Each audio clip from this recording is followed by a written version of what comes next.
Watch yourself. You're not Steve Rogers. You're right. I'm not. It's a brave new world. And we braved the snow to come out to see this movie tonight. 40 centimeters of snow today. So far. 80 by the end of Sunday. What's all together. What's 40 in inches? I don't know. This much. This is only the second movie I've seen at the theater this year. Yeah, me too, because I haven't been in town anytime. But Mackie as Captain Falcon America. So I really wish there wasn't that controversy before this movie where he said, you know, Captain America doesn't necessarily represent America, represents all these other ideals. Everybody ran with it, and it kind of soured my momentum going into the movie. So, I don't know.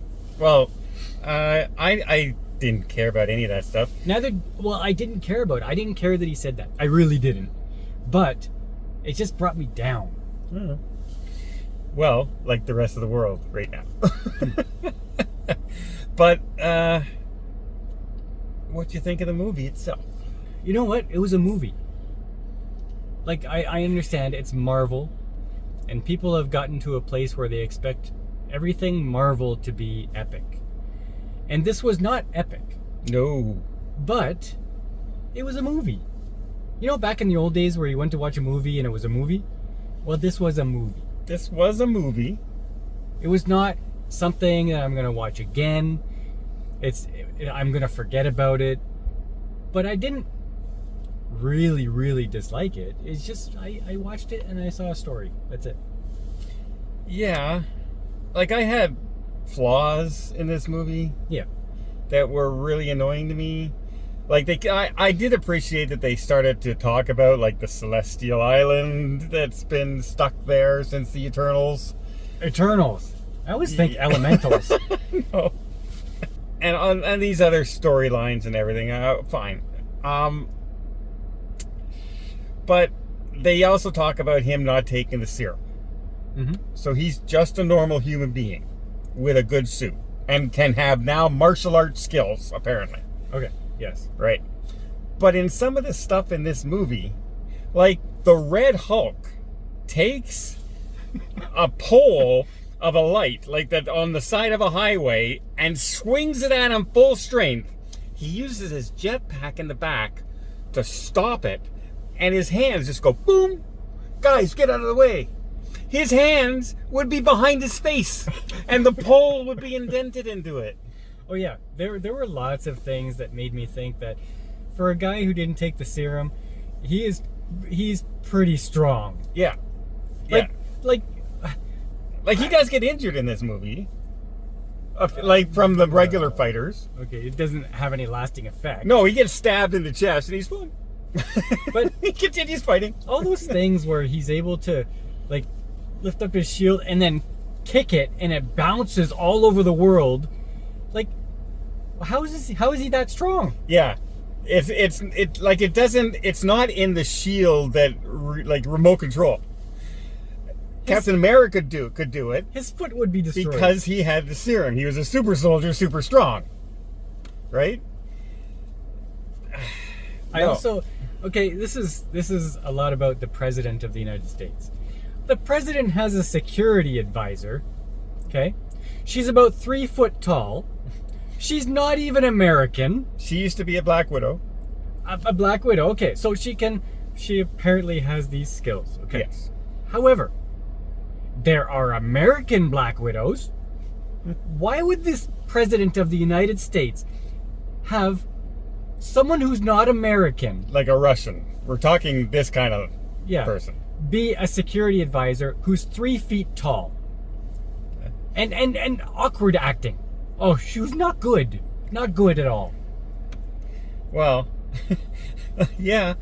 The other parts, like, there's so many things that is just... The way they sped up the camera all the time. Oh, man. Like, the editing in this movie for the fight scenes and everything was terrible. Yeah. At one point, they're in a prison. And it's all dark. But then they go to a fight scene, and suddenly the lights on the wall are doing like strobe lighting. And so all you see is the fist, and then an elbow, and then a flip, and then a holding them, and then a flip. And it's like, okay, we need you to do this little move. Ready, go. Cut. All right, now change places, and we'll get the camera on this side. Like, it was so obviously terrible. Terrible. It really, really was. And also, hey, I discovered something pretty amazing. Did you know that Captain America can hold his shield like this at a missile that destroys a ship at sea? But if he holds his shield here like this and it explodes in his face, he's okay. It doesn't even slow him down. Like, Marvel. Like, I can suspend belief sometimes, but you have to give me a reason to suspend belief. Captain America had the super serum. That you could suspend your belief. Okay, his skin is tougher, he's this. You could suspend belief. This is a guy in a suit. And that's it. But it's a Wakandan suit. It was made by Wakanda. And I hate to say it, but I knew how he was going to defeat Hulk the minute they showed it the first time. Well, he seemed to do it. The one cover. Right at the beginning, the opening scene, when he goes like this, and they hit him, and then he boom, and blows all the guys away. Right then I said, that's how he defeats Hulk. And sure enough, sorry, spoiler alert, that's how he defeats Hulk. Well, why'd you spoil it for them? Because it was so obvious. There's no way no one knows that's not going to happen. Well, I thought, despite the flaws, which there were many, it was fine. It wasn't a terrible movie. It was just a movie. My problem is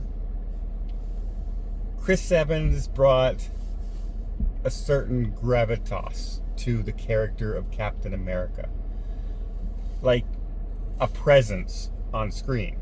Where Mackie just seems to be a guy trying to get something done in a suit. You know what I mean? He doesn't bring that authority that you got when he was playing, like when Chris Evans was portraying Captain America when he walked into a room. Well, that's the whole point of this whole movie was about his self-confidence in replacing an icon. Yeah. So if you can't live up to him, that's exactly what you're feeling. That's exactly what he's feeling. And I believe him in that. I believe Mackie also feels that way about trying to replace Chris Evans. I think this movie was trying to talk about that too. Yeah. And that's the problem with the movie. That's the problem with a lot of the movies coming out now, because they're trying to replace the classic characters instead of recasting them. And I think that's a big problem. They're going to try and replace Iron Man with Ironheart. Yeah, but it doesn't matter, because say they decided to replace Chris Evans, we would be talking the same thing about him. Except you could bring a new story in. You could have his own story again. Like, this is Captain America, he's a super soldier, just a different actor. We've done that in the past. People have taken on roles in the past. There's been 4 James Bonds, 5 James Bonds. We accept it. We're willing to do that. Now we're taking a character, changing his entire identity and personality and person, and still calling them the same thing. Yeah.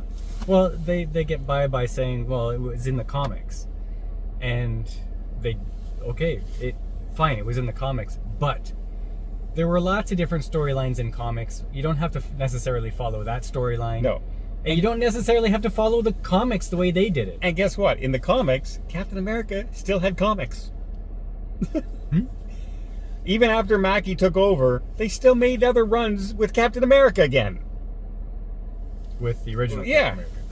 So, like, no. I'm just thinking, I'm not blaming Mackie or anything like this. I'm just saying that Marvel, I don't think this Phase 5, Phase 6 stuff is working at all.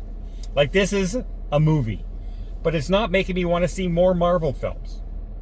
Or watch Marvel TV shows. Or anything like that. And just a heads up, you're going to wait for the Marvel credit at the end? Don't bother. No. Don't bother. It feels like it's something I've already seen in another cutscene in another Marvel film. And it doesn't even matter. Like once you hear what they got to say and see what you got to see, you're gonna say, well, whatever. I didn't have to see that. I stayed 7 minutes to listen to this. Yeah. It was more disappointing than Howard the Duck end credit scene. So let's just get that out of the way. But what would you give it out of 10? 6. Yeah. It's a 6. It's a movie. Yeah. Will I watch it again? Nope. No. It wasn't a great movie, but it wasn't a terrible movie. It was like, that's all you can say about this thing. Yeah. Like, you know, to me, a 7 movie is something that you might say, you know what? I'll watch a little bit of it again. Maybe I'll skip forward a few times, but I'll watch it. And this one, I don't want to watch it again. And it's not because of the acting too much or anything like that. It's just a bland movie. Mm-hmm. And for something as cool as you think, okay, the Hulk. Okay, what's a Red Hulk gonna do? Okay, yeah, gonna see this.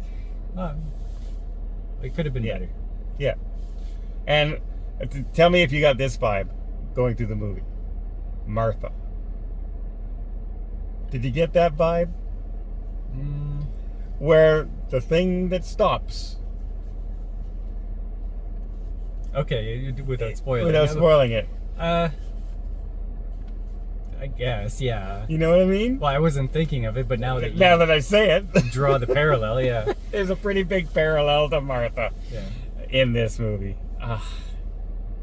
They got to get some new writers in Hollywood.